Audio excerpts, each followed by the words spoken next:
If you're looking to build some space and calm into your life, let me introduce you to pianist and composer Chad Lawson. He's touched so many lives with his meditative music, and he's joining me here on Classical Conversations to talk about Where We Are.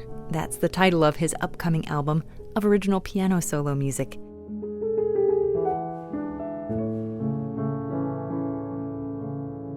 First and foremost, welcome, a very warm welcome to you, Chad. Thanks for being here. Thank you very much, Mary Claire. I really appreciate that. I mentioned that album title, Where We Are, which I think is such an intriguing title for an album. It's very declarative. But if I could pose it to you as a question instead, because, it really does beg the question, where are we?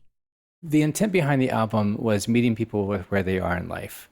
Originally, the concept of the album was about chasing your dreams. It's like, why do you get up in the day to go after whatever it is that you go after? Why do you dream? And dreams are hard, and they're meant to be hard, and they're meant to be challenging. And, just the more I started thinking about that concept, it just didn't really make sense. Something was nagging at me as far as my emotions were concerned. Because the music was rather challenging and technical and a little bit more dramatic than normally what I do. And something just was not sitting right. And I was at a performance recently, and this young lady came up to me afterwards, and she could barely form a sentence, bless her heart. She was crying so hard.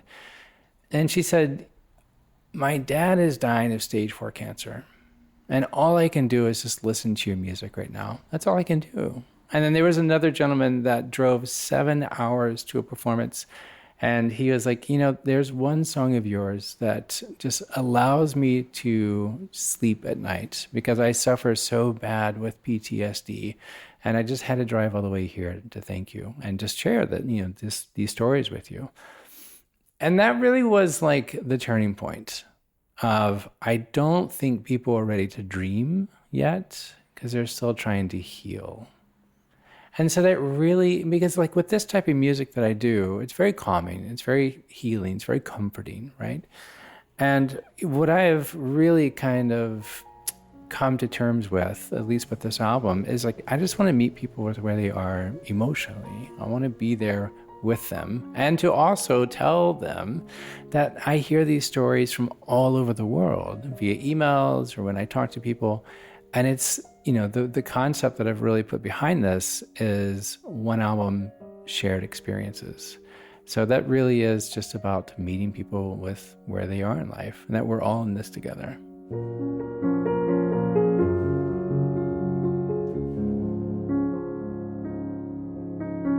We get this beautiful preview of that healing kind of music with the single Sanctuary, which does have a music video that goes along with that, and I watched it. The first thing I noticed, of course, is this big billowing parachute, or at least I think it was a parachute. Yes, it was the film director's idea because, breath work is a really big deal to me. And, my previous album was called Breathe that we did with London's Royal Philharmonic Orchestra. And so like breath work and meditation is it's a core theme in everything that I'm doing. And then with this album, Sanctuary is meant to find your place that is safe for you. And that could be sitting quietly and reading a book. It could be going for a run or having some coffee or maybe just sitting with a friend. But that one place that's just really rejuvenating for you. And so when the director came, and he had this preview of the parachute, I'm like, oh, that's incredible. It looks like, someone breathing just in and out. And he goes, yeah, that's definitely, a great concept. And I asked him, I said, well, what do you see in this? And he goes, well, a parachute, it's only engaged when you need to be saved, right? It's only engaged during emergencies. I was like, oh my gosh, this is incredible. I didn't even think about this. And he was like, if you really, if you think about it, when it's opened, it's because it's so necessary and it's so important to like save that person's life at that moment. And I thought that was so profound when he told me. I have chills right now. I'm sharing this with you. And he was like, that was my idea of this. It's just like, the music and just being able to find that place that is life-saving for you, that is life-giving to you, emotionally and maybe physically as well. And I just thought it was so profound. So I just fell in love with the concept. What is it that led you into this branch of music? It is so calming and meditative. I know you come from a background of classical music and jazz. So at what point did you veer off in this new direction? I had a pretty significant jazz background, and it just never felt like me. And I mean this respectfully. I still study jazz. I still take piano lessons, and jazz is where color comes from. But jazz is this scholastic, let me show you how fast I can play. Let me show you how great I am. And that really is just against my entire nature as far as just personality-wise. I waited tables for 15 years. And I always say that was the biggest education for me as far as music is concerned, because it taught me how to accommodate people's needs. It taught me how to care for people, even when they may not have realized that they needed something. And so I'm just an extreme empath by nature. I want to take care of people. And the more and more I started leaning towards this type of music, that's when I started getting emails from people of saying, hey, you're helping me through a really difficult time right now. Be it a divorce, or I just lost a loved one for whatever reason. And your music is holding my hand during the most difficult seasons in life. And so just the more that I started hearing that, the more it just made sense to continue this path of just creating music that allows people to simply heal.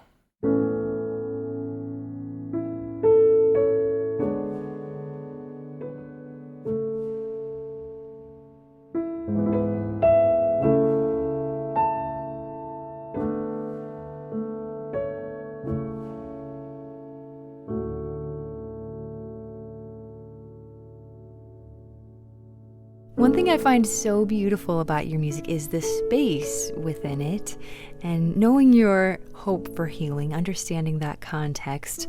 How do you conceptualize space and time in your composition process? Space is my favorite note. And I mean that sincerely. In 2013, I did an album called The Space Between.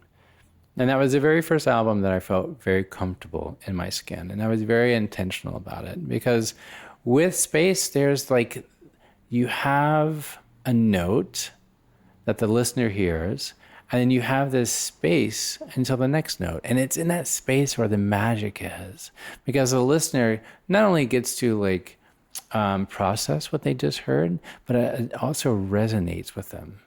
And they're allowed to take that note in and take that emotion in, because when you're listening to a song or a melody, there may be like a moment that comes nostalgia, right? Or something like a memory comes to mind when they hear a certain melody or a song.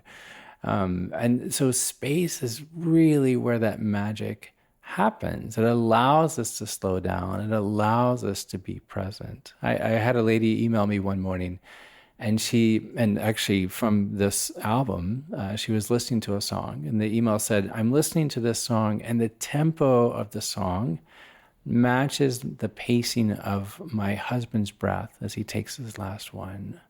And that's heavy, and I get those a lot, but the intention was, I created a space for her to find comfort and a moment that she will never forget, right? And so I think when we allow ourselves that ability to just slow down and to be present and to allow for that space, that's when we really begin to notice, rather than it just being noise or being fast or just being impressive for even just a moment, that we're wanting to create something that really resonates with ourselves. You have this amazing way of reaching out to your listeners through your music, of course, but now through your podcast, too, the Calm It Down podcast. Perhaps you'd like to give a little backstory on how that came to fruition? So in 2019, late part of 2019, I began studying the marriage of music and mental health. Yes, music makes us feel good, but why? What is it about music? I wanted to know, neurologically, what was going on. And I learned that our body has these things called BDNFs, which is just a fancy scientific protein, basically, that makes us feel good. So when we go for a run, or when we're sitting having coffee with someone, or when we're exercising or out in nature, we have these proteins in our bodies that elevate these BDNFs, and that's what makes us feel good, like scientifically. And there was an amazing study by Harvard and Oxford Press saying listening to calming music for 3 to 5 minutes elevates our BDNFs. And I thought that was so fascinating that you could honestly go lay on the floor and then just like hit play, and then all of a sudden you start feeling better, right? And so now fast forward a couple of months, and then the pandemic hit. And as a musician, I was grounded. I could no longer tour. But I wanted to stay connected with my listening audience. And so I was like, you know what? I'm just going to create a podcast while I wait for this pesky COVID thing to pass in a couple of months, and it'll be done, and life will return back to normal. And honestly, the podcast has taken on a whole life that I never expected. We're past 5 million downloads now. We're in our 4th season.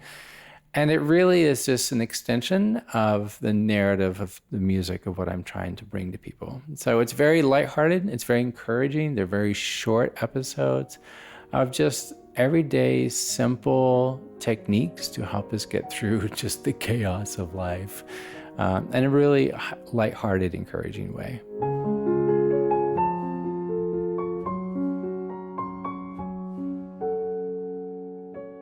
Everything you do on a day-to-day basis, I mean, you're composing, you're recording, you're podcasting, you're tending to family obligations. How do you achieve that calmness and space in your own life amidst everything you've got going on?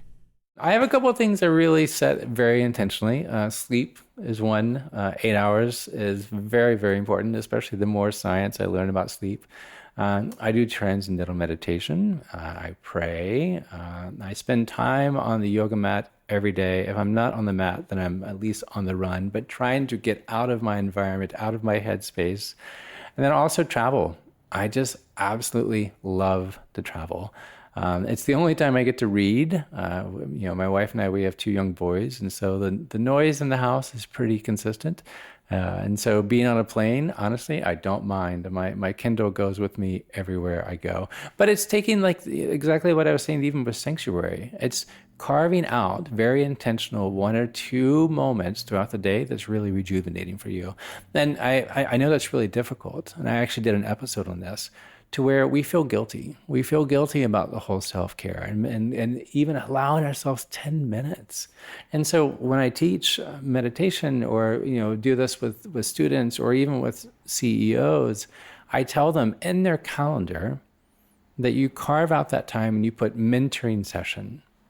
Because when someone comes up and says, hey, can you do me a favor? Will you do such and such, such and such? And you're like, this is the last thing I need to be doing right now. It's going to literally stress you out or just drain you. Then your response is, oh, you know what? I would love to. Can I do that next time? That's during my mentoring session that I have. And who is going to say, well, you shouldn't go mentor someone, right? No one's going to say that, at least no one that you should be engaging with. But that mentoring session is yourself. Allowing yourself 10, 15, 30 minutes just to go sit and to be present. Put on something that you enjoy listening to. Go get an ice cream and go sit in the park. That's meditation. I hate the word meditation. I think it's so scholastic and I think it's so heady and so intimidating. But if people could understand that meditation is simply just finding a few moments for yourself and being present in those moments, that is what meditation really is. And just carving that out for yourself. Before we sign off for today, I would like to give you the floor to share any final thoughts on the upcoming album or on you or your work in general. Yeah, the album is really special. I mean, the album Where We Are, it really is about community. And that was the word that I really kept coming back to, was I want to create a sense of community because we all share in all of this. And I think a lot of times we feel so alone. We feel so isolated in everything that we do. And so on the website, chadlawson.com, we actually have a section that says Where We Are, where you can go and there's a globe and you pick on where you live and you enter your story. Some people upload photos of themselves or of their pet or of a painting or of a flower, and they share their story. And the amazing thing is they're so encouraging to read those stories because you see people that have been able to get past certain struggles, right? And so when you read that, you're like, oh, that's so encouraging, right? So I would love for anyone that had a free moment just to go check out chadlawson.com, then go to Where We Are, that section, and just read some of the stories if you're having a really difficult time with what you're going through. And then maybe even share your own story in that as well. Comments from Chad Lawson today on Classical Conversations. And a very timely conversation it has been, since his album Where We Are is set to release this summer. In the meantime, you can enjoy a preview of it with the single Sanctuary.